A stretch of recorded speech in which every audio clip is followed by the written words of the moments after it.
Hello, ladies and gentlemen. Welcome to my commentary today. A modern aircraft carrier is not merely a ship. It is the distilled essence of national ambition, the floating frontier of a nation's political soul. To understand why Japan's threat to sink China's carriers is so explosive, we must first understand what a carrier truly represents.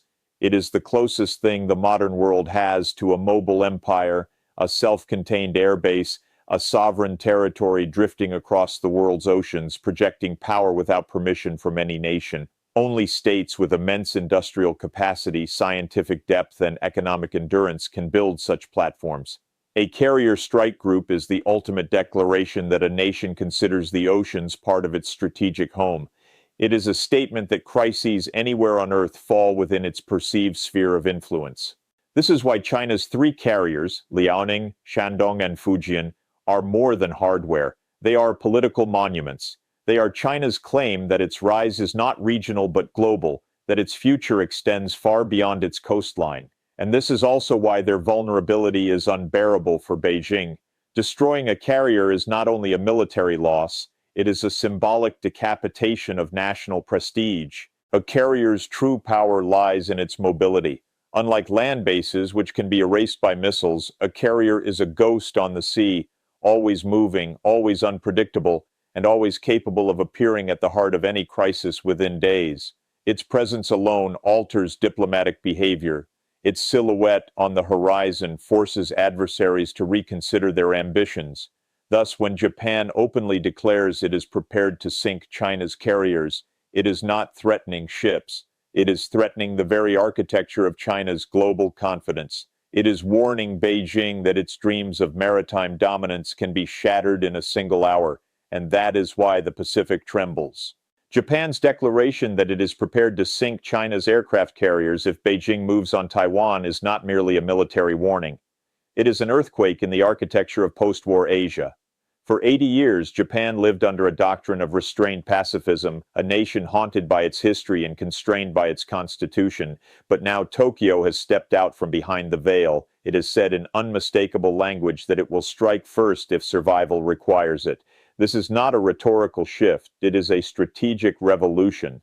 Japan has identified the exposed nerve of China's maritime rise. Beijing's carriers, though symbols of pride, are fragile in the face of modern anti-ship warfare. By publicly naming these vessels, Liaoning, Shandong, Fujian, Japan has done something extraordinary. It has told China, "We know your weak point and we are willing to break it." Why would Japan abandon decades of military restraint? Because Tokyo sees something the world has been slow to admit.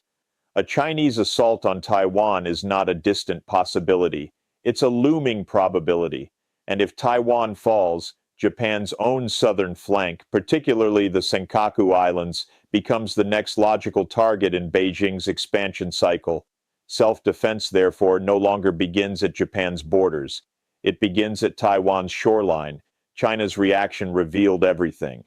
Beijing dismissed Japan's warning as delusional, but the dismissiveness was too quick, too defensive. Behind the bravado was fear, fear of humiliation, fear of a scenario where a regional rival cripples China's most iconic naval assets. A lost carrier is not just scrap metal, it is a blow to national identity. Japan's shift is not impulsive, it is deeply calculated. Tokyo sees encirclement forming not around China, but around itself. China's missiles, warships, and aggressive maneuvers are slowly eroding Japan's strategic breathing room.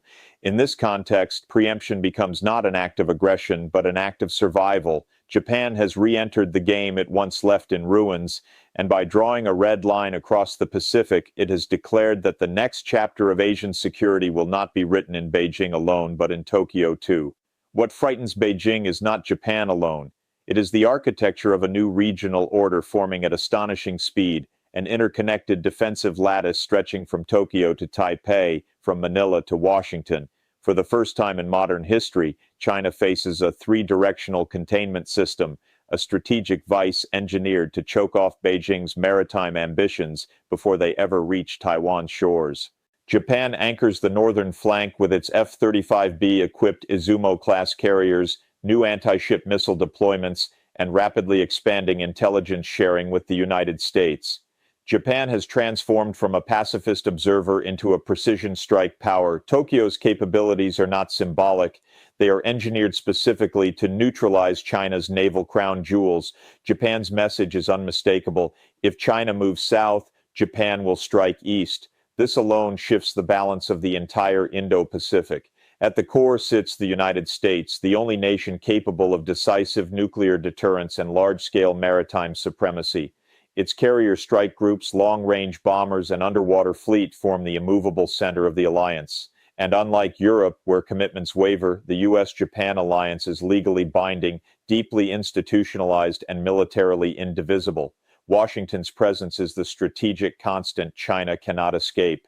Then comes the southern flank, arguably the most shocking development of all. Taiwan is not merely defending itself, it is funding the military transformation of the northern Philippines. Bases upgraded with Taiwanese and Japanese support are turning Luzon into an unsinkable aircraft carrier, a launch pad for American and allied air operations in any Taiwan Strait conflict.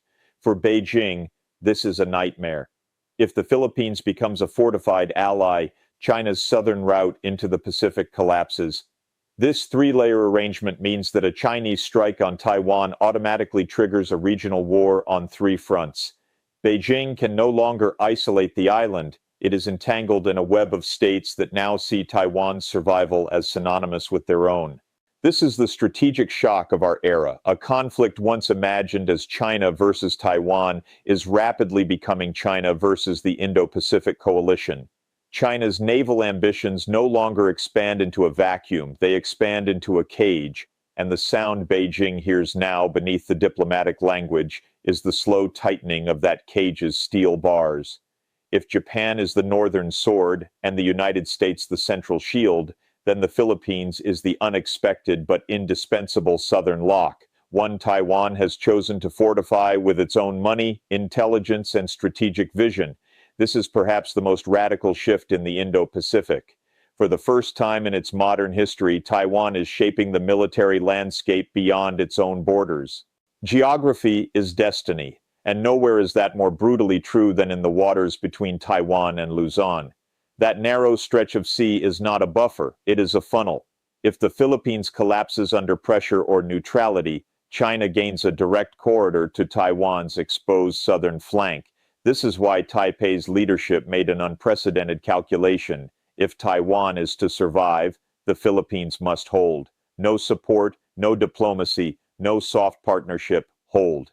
For decades, Taiwan's military posture was fundamentally reactive. It built bunkers, air defenses, and anti-ship missiles, always preparing for impact but never shaping the battlefield. Now the strategy has flipped. Taiwan is funding upgrades at Philippine bases that lie directly within the Taiwan Strait strike range. These locations, once marginal, are becoming operational hubs for U.S. jets and Allied surveillance aircraft. This is not foreign aid. This is strategic outsourcing of Taiwan's last line of defense. The Philippines sits in the most important position in the first island chain.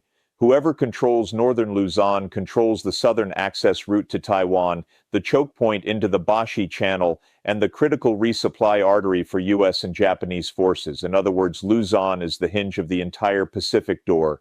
Lose that hinge, and the door swings open for China to envelop Taiwan from below. China's strategists know that the shortest path to isolating Taiwan was always through the south. A decisive push through the Luzon Strait would outflank Japan and bypass U.S. early warning networks. But Taipei's investment strategy blocks this route with a reinforced Philippine front line backed by American logistics and Japanese surveillance. Taiwan is quietly telling Beijing, "You will not fight just an island. You will fight an international barrier." This is the real game changer. A conflict over Taiwan now automatically ignites the Philippines, drawing in the United States by treaty and Japan by survival instinct. By turning the Philippines into a steel wall, Taiwan has transformed a local battlefield into a multi-state shield, and in doing so, it forces China to confront a truth it desperately hoped to avoid. The road to Taiwan no longer begins in Taipei, it begins in Manila. Japan's rearmament is often described as incremental, measured, or constitutional. These words are comforting fictions. The truth is far more dramatic. Japan has engineered one of the most sophisticated offensive capabilities in the Indo-Pacific, quietly, methodically, and with a clarity of purpose that Beijing can no longer ignore. For years, Japan labeled its Izumo-class ships as helicopter destroyers, a diplomatic disguise meant to calm domestic fears and avoid provoking China. But that illusion has evaporated. These vessels are now being openly transformed into full-sized aircraft carriers capable of deploying the world's most advanced stealth fighter, the F-35B. This is not incrementalism. This is a strategic metamorphosis. The combination of a light carrier and a stealth jet creates a platform China has no reliable counter for.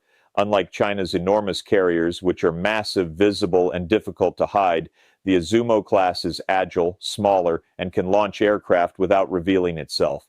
Beijing suddenly faces a threat it did not prepare for, a Japanese carrier capable of striking without warning.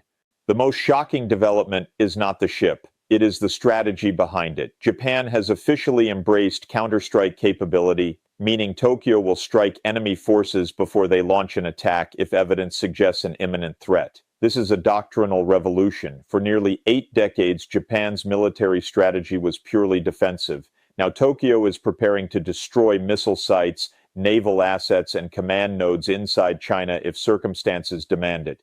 China's analysts call this madness. In reality, it is cold logic. Japan sits 500 miles from Chinese missile batteries. It cannot absorb the first strike. A single wave of Chinese DF-26 carrier killers could cripple Japan's military infrastructure before Tokyo has time to react. Japan's conclusion is simple and brutal. If China prepares to fire, Japan must fire first.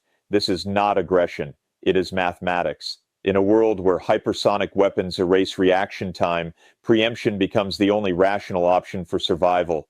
Compounding China's fear is the tightening U.S.-Japan partnership. Recent war games simulate Taiwan contingency responses with unprecedented integration of missile defense, air operations, and anti-ship strategies. Behind closed doors, Tokyo and Washington are rehearsing the sinking of Chinese carriers. Japan is no longer the restrained island nation of the past. It is a technologically advanced power capable of projecting stealth, speed, and precision across the region. And its message to China is unmistakable. If you threaten Taiwan, we will not wait for missiles to fall. We will meet you at sea, and we will aim for your most valuable assets. For the first time since World War II, Japan has positioned itself not as a spectator to conflict, but as a decisive actor whose actions could determine the fate of the Pacific. The Indo-Pacific is entering a moment of structural danger, one not defined by miscalculation alone, but by the collision of national identities, military doctrines, and symbols of power too sacred for any side to lose. At the center of this unfolding crisis are China's aircraft carriers. They are more than floating air bases. They are monuments to China's rise, physical proof to the world and to itself that the century of humiliation is over and a new maritime power has emerged. And that is precisely what makes them the most dangerous targets on Earth. A strike on a carrier is a strike on national honor. Sinking the Liaoning or Shandong would not feel to Beijing like a battlefield defeat. It would feel like a historical desecration, a public tearing apart of China's great power dream. No Chinese leadership, regardless of ideology, could absorb such an event without retaliating in force. To Tokyo and Washington, these ships are assets. In Beijing, they are identity. This distinction is the fault line around which war could ignite. Japan's warning shatters the illusion of strategic stability. Japan's declaration that it will sink China's carriers if Taiwan is attacked has undermined the one assumption Beijing relied on, that Japan would remain cautious, hesitant, bound by its pacifist past. In a single statement, Tokyo erased that assumption, signaling a willingness to strike China's most prestigious military assets. For Beijing, this is existential. If Japan is willing to attack first, the risk of escalation becomes immediate and unpredictable, a vulnerability China cannot accept. China knows its carriers, despite their grandeur, remain deeply exposed. They are large, slow, and dependent on escort ships whose missile defenses are still uneven. Against Japan's F-35B stealth fighters, U.S. submarines, and coordinated missile strikes, A Chinese carrier could be located, targeted, and destroyed within minutes of hostilities. This vulnerability fuels China's urgency and its fear. The strategic spiral has already begun. As each side increases its military readiness, the psychological pressure deepens. China accelerates its missile deployments. Japan expands its early warning networks. The Philippines opens more bases to U.S. forces. Taiwan prepares for the worst-case scenario. And the United States signals quietly but unmistakably that it will not accept a change in the regional balance by force. Each move is defensive in intention but offensive in effect. This is how great power spirals form. The Pacific is approaching a point of no return. The real danger is not a sudden act of aggression, but a moment where all sides believe they must act or risk irreversible disadvantage, a conflict triggered by a misinterpreted radar signature, a missile test, or a naval encounter could rapidly escalate to a clash where the first casualty is a Chinese carrier and the second is regional stability itself. We are witnessing the most combustible geopolitical moment in Asia since World War II, a confrontation where symbols of national glory and instruments of war are becoming indistinguishable. And once the first carrier burns, no diplomat alive will be able to stop what comes next. Thank you for watching.